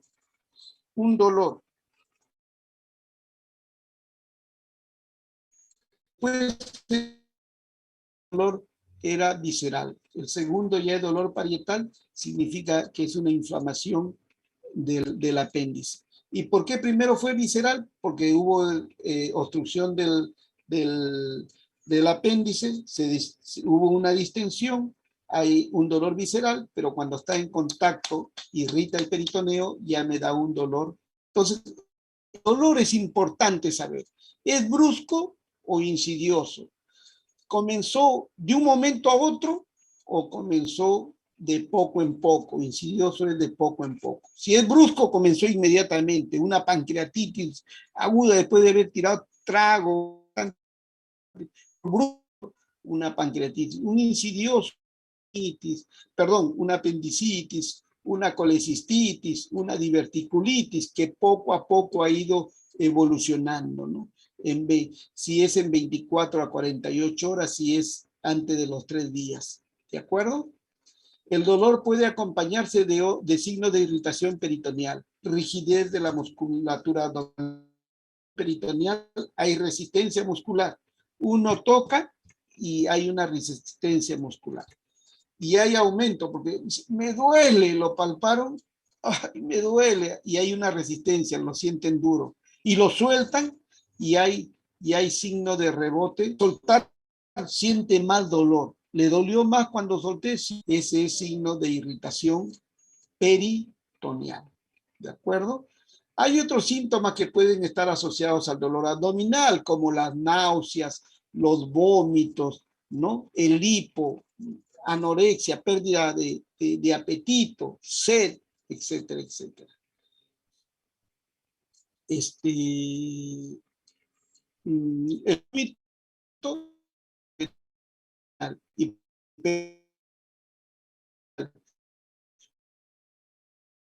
también, ¿no? Rotura de esófago, perforación de estómago, perforación de duodeno, ¿no? Un embarazo ectópico roto, ¿no?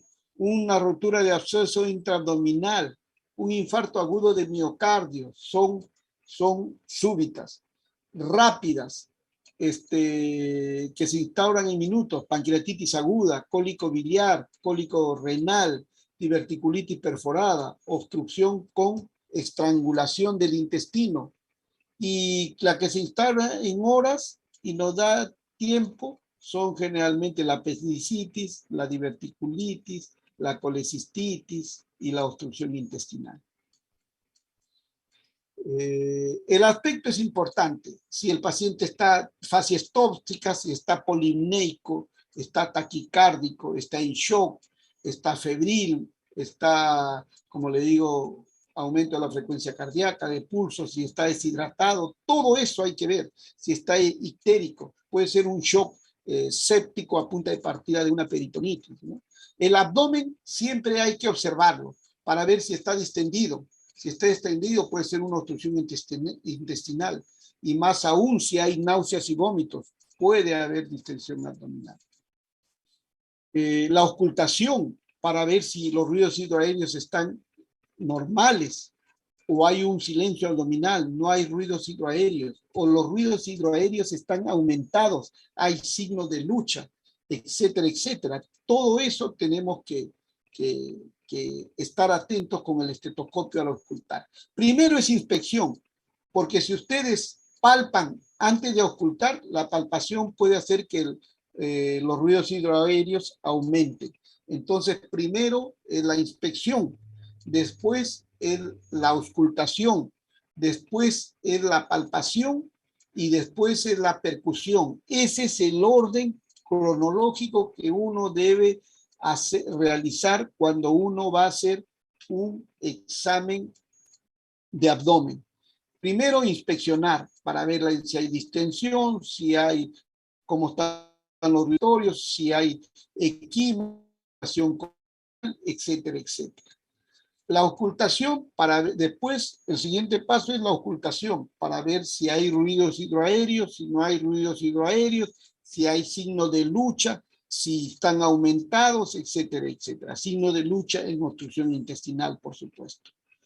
La palpación, aumento de la tensión superficial, ¿no? Si el abdomen está en tabla, el abdomen en tabla, una peritonitis bien marcada, boca, y es como si fuera una tabla. Si hay signo de rebote positivo,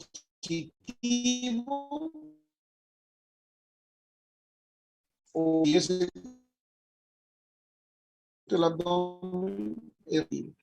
Ver si es timpánico por ilio, sea por ilio, por obstrucción intestinal o por neumonía.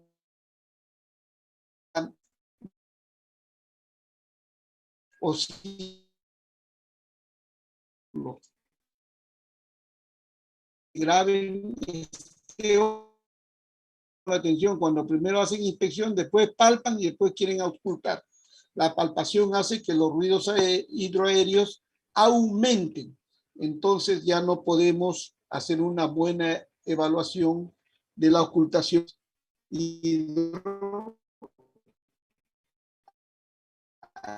Estos son básicamente pulen, hematoma renal que se ve en pancreatitis aguda, que es bien raro. Una vez lo habré visto en 25 años que tengo de cirujano. El signo de Gray-Turner, hematoma en flanco derecho, en flanco, hacer el diagnóstico de pancreatitis encontrando estos signos, por favor. El signo de Bloomberg o de rebote, sí, eso nos dice, es cuando uno palpa el abdomen y hace una descompresión brusca y el dolor aumenta. Eso significa que hay irritación peritoneal. No,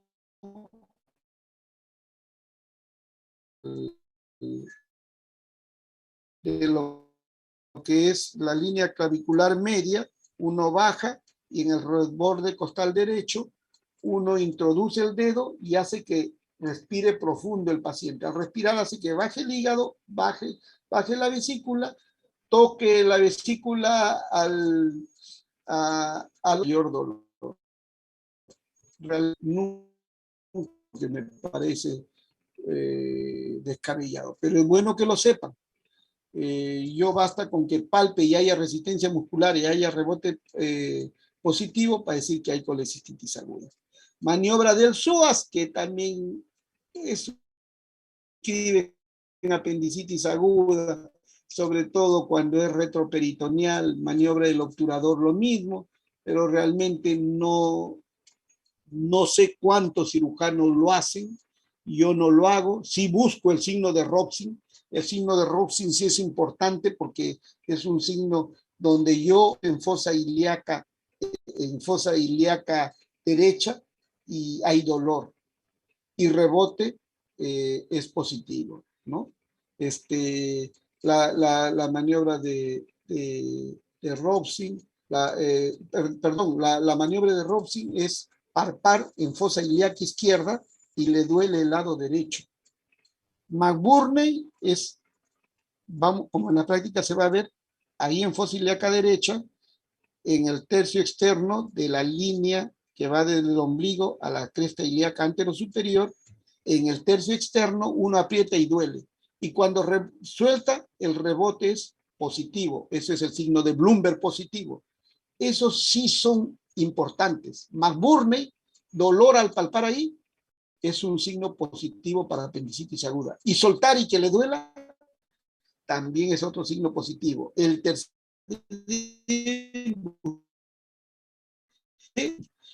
palpar en fosa ilíaca y por redistribución de los gases en el marco colónico, hay una distensión del ciego y produce dolor en fosa ilíaca derecha. Entonces, uno aprieta en fosa ilíaca izquierda y el paciente dice, le aprieto y le digo, ¿le duele en el otro lado? Sí, doctor, me duele bastante en el otro lado. Ese es otro signo de apendicitis aguda, el signo de Robson, y es pregunta de examen, por supuesto. Muy bien. Entonces, esos son básicamente las maniobras, ¿no? Las demás maniobras para siempre, para gozar de esos. Muy bien, siempre hay que pedir hemograma, porque obviamente si hay una leucocitosis con desviación izquierda me dice que hay una infección intraabdominal. Hay que ver, puede ser, si hay leucocitosis, puede ser pancreatitis, puede ser apendicitis, puede ser diverticulitis, puede ser colecistitis, etcétera, pero me dice que ya hay un proceso infeccioso importante. Elevación de las enzimas pancreáticas, elevación de las enzimas hepáticas, del páncreas y de las hepáticas, ¿no? El aumento de la amilasa y lipasa, no 3 veces como dice acá, sino 5 veces como debes de lo normal, es sugestivo de pancreatitis aguda. Acuérdense que la amilasa se eleva rápidamente y luego cae. En cambio, a las 48, 72 horas, la amilasa puede llegar a valores normales. Sin embargo, cuando la lipasa trepa, se mantiene en forma constante en pancreatitis aguda. Entonces, es importante eso. Y no es 3 veces por examen, 5 veces el valor de la amilasa o lipasa para pancreatitis aguda. ¿De acuerdo? Esto lo voy a modificar de nuevo. Muy bien. Entonces, hay que hacer test de embarazo en mujer fértil, en edad fértil hay que hacerle test de embarazo. ¿No? Hay que hacer, obviamente, ya en imágenes, una radiografía simple de abdomen, simple de cúbito y de pie. Si solamente tengo un examen, le tomaré de cúbito, que me da más información, pero la de pie, generalmente puedo ver neumoperitoneo. En aquellos en quienes en aquellos pacientes que han tenido perforación de víscera hueca, por ejemplo, perforación de estómago, duodeno, intestino delgado, etcétera, en ellos veo neumoperitoneo, cualquier perforación. La ecografía, que es muy útil para ver quistes de ovario a pedículo, ver para ver si hay líquido, etcétera. Y la tomografía, que es que se utiliza para casos con diagnóstico muy difíciles, ¿no? Sin embargo, la tomografía cada vez es más útil en los pacientes porque nos permite hacer diagnósticos tempranos y poder hacer cirugía más temprana de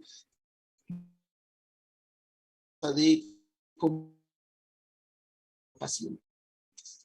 El tratamiento tiene que ver de acuerdo a la etiología, ¿no? Generalmente ahora tenemos mucha laparoscopía. Con la laparoscopía podemos hacer apendicectomía laparoscópica, colecistectomía laparoscópica, podemos rafiar la perforación del duodeno por vía laparoscópica, etcétera.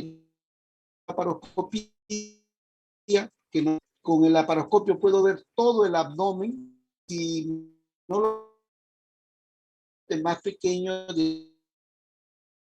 prácticamente una laparoscopía diagnóstica, si es que no puedo hacer una laparoscopía terapéutica, no por las limitaciones, por las limitaciones de la tecnología, pero sí hacer menos amplias de resolver la patología quirúrgica. Entonces siempre hay que tratar de entrar por la laparoscopía en forma inicial cuando hay duda diagnóstica. Tengo duda diagnóstica, la laparoscopía diagnóstica. Muy bien.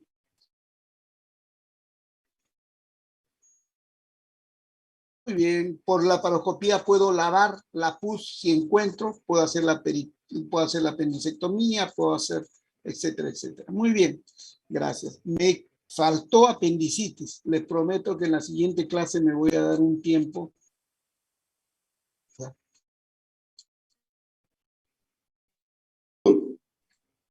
Está bien, doctor. ¿Alguna Sí, doctor. pregunta?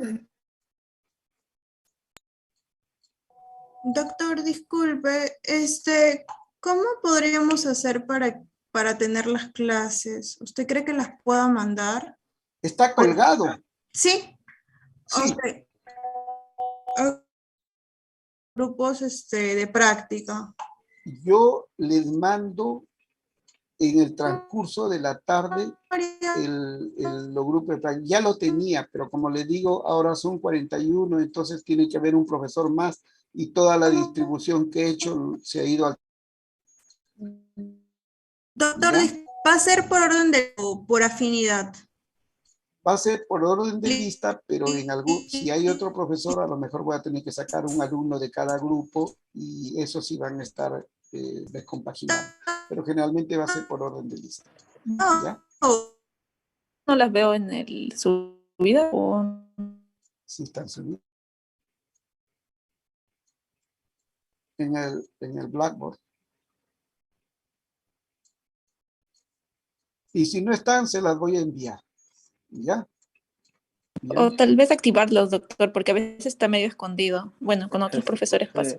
Doctor, las clases, dicho sea de paso, acá en la semana 1 se salta hasta la semana 14 y en la semana 1 no está en ninguna clase. Y en la semana 2. No figura, bueno, en mi caso no sé si de mis demás compañeros, pero Está escondido, en mi creo, computadora amigo. no figura. Debe estar. Voy a tratar de que sea Debe estar. Oculto, algo así. Creo que ¿Ya? lo tiene que poner visible porque no nos figura, solo nos figura la carpeta de la semana 1 y luego se pasa a la semana 14. A la Y en la 14. semana 1 no está la clase. Ya, entonces yo voy a ver eso, lo voy a ver ahora. Creen el WhatsApp para mandarles al WhatsApp la relación de los grupos, por favor, ¿ah? ¿Ya? ¿Ya?